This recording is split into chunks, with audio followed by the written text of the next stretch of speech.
Victor Hugo, le fil rouge de cette exposition, possède de nombreux liens avec Villers-la-Ville. Il s'est notamment rendu plusieurs fois dans les ruines de l'abbaye. Victor Hugo avait l'intention, lorsqu'il est revenu en Belgique en 1861 pour écrire Les Misérables, de s'installer à Villers. Il y a d'ailleurs une lettre qui est dans l'exposition qui le prouve.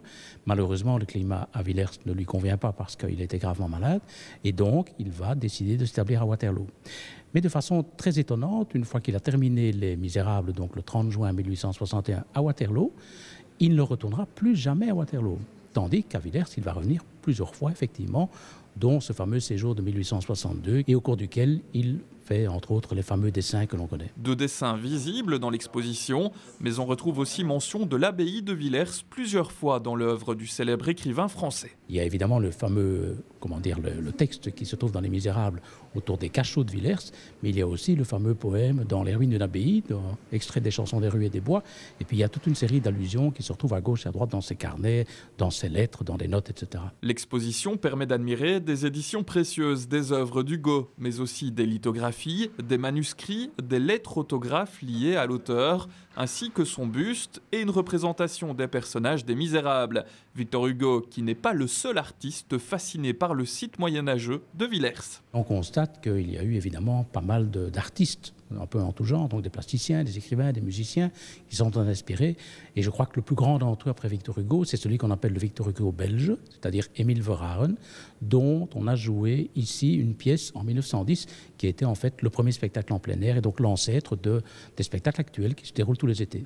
Des spectacles qui ont eux aussi fait perdurer les liens entre Victor Hugo et le site, puisque son œuvre y a été jouée plusieurs fois. Pour en revenir aux autres artistes inspirés par les lieux, regardez notamment cette œuvre prêtée par le Palais Royal, une pièce d'exception. Celui qui est derrière nous est un tableau tout à fait extraordinaire. Ce qui est intéressant, c'est surtout son encadrement.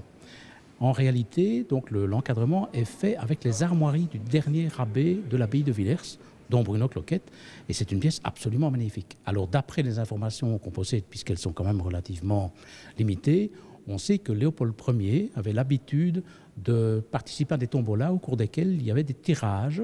Donc on payait une certaine somme et il y avait un tirage au sujet d'œuvres belges, parce que c'était surtout celle-là qui l'intéressait.